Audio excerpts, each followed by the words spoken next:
Ibn Khaldun records that Marijata or Sunjata ruled for 25 years and that his successor Wali performed Hajj during the reign of the Mamluk ruler Al-Zahir Aybaris. If used to date the beginning of Sunjata's rule, the Battle of Krina or Karina would have taken place around 1233 CE, and Sunjata would have died around 1258 CE. He is said to have either succumbed to natural death on the banks of Sankarani River or to have drowned in it, and was buried in either the town of Balandugu or the forest of Nora near the same river. Elaborate funeral rites are said to have delayed the burial some 3 months, the manner of his death uncannily similar to that of Songhai's Sunni Ali around 250 years ago. The Sunjata traditions are meant not only as rendition, but also as contemplation, valorizing developments while providing a vision of what is normative in society, culture, and politics. This prescriptive function helps explain their divergence, comprising the terrain of which subsequent contestation has been waged and retroactively applied. As such prescriptive traditions featuring creative acts qualify for the third category of interpretation preoccupied with context, examples of which include the ancestral lines of the griots themselves, the principal Maraboutic families, the relationship of the Torres and the Kamaras to the Kaitas, and so on. But this prescriptive tier may also contain an unintended interlineality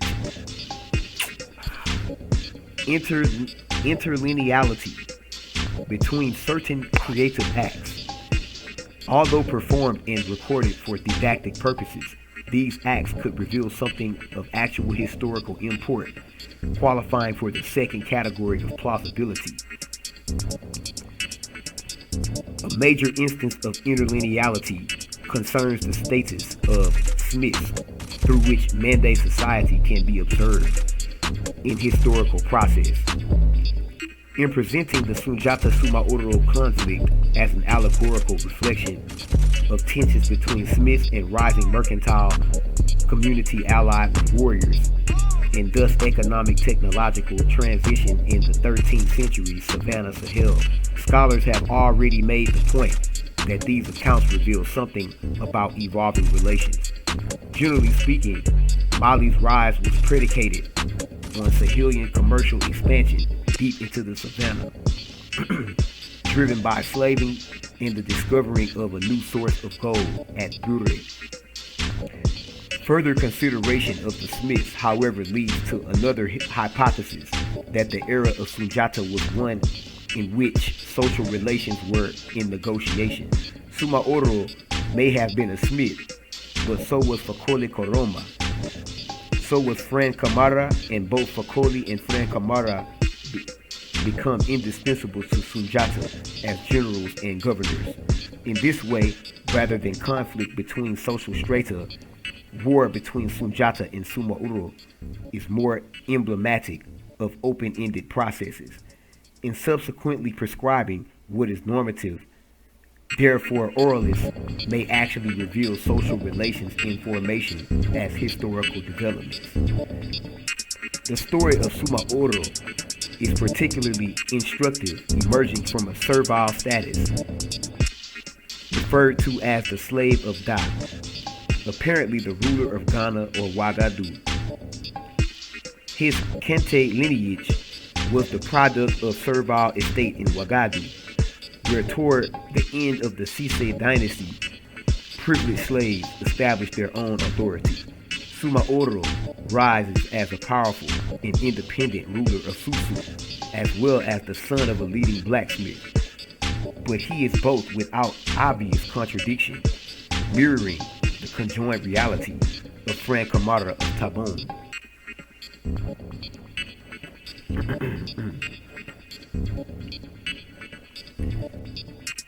Sumaoro's story therefore reflects the absence of barriers to Smiths, with Mande's social segmentation unfolding as a dynamic process. The case of Fakoli Karoma provides additional insights. Scholarship maintains the tribes of Salmoro, especially the Kante Smiths, are enslaved following Sumaoro's defeats, though sources insist that Kante Smiths escaped massacre. When Fakoli returns from his mop-up mission in Susu, he is said to have been accompanied by a large number of Smiths, as was the case when he initially defected to Sunjata. Fakoli's army, composed of free Smiths when he first joined Sunjata, is reinforced with servile warriors following the Battle of Krina. Though there may be confusion in the sources, Tiramakan and Maka Kamara also employ a mixed army. This indicates fluidity in the aftermath of Krina, with free and servile Smiths serving as soldiers under the command of other Smiths, who in turn become provincial rulers and heads of state. A common denominator in these various accounts is slavery.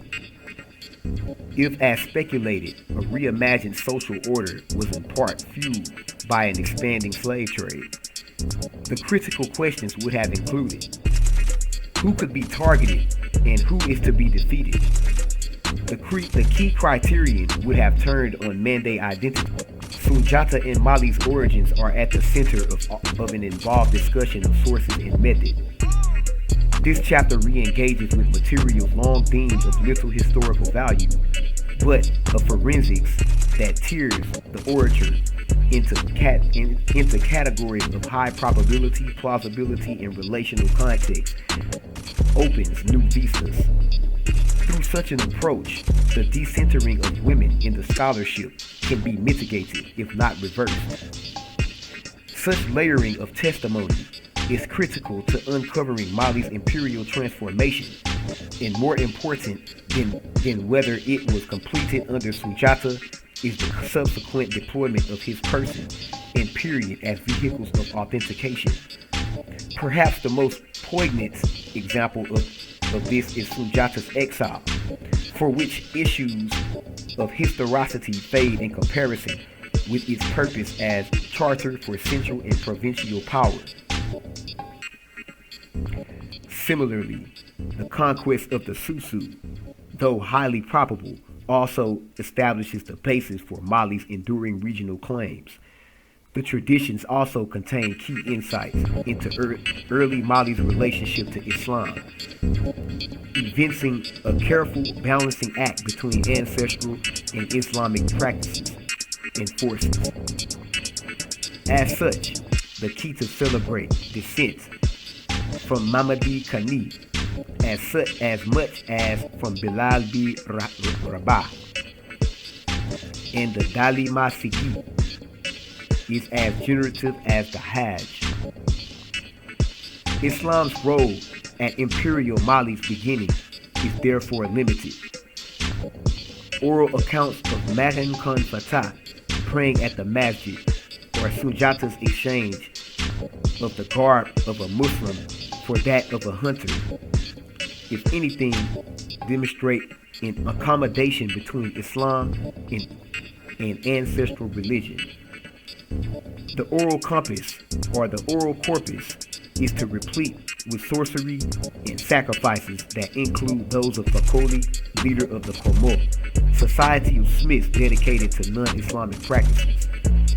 Even so, Islam was in ascendance, with early Mandan possibly witnessing the establishment of clerical and Marabout communities, led by the Ture, Sise, the Bagayoro, and the Silla.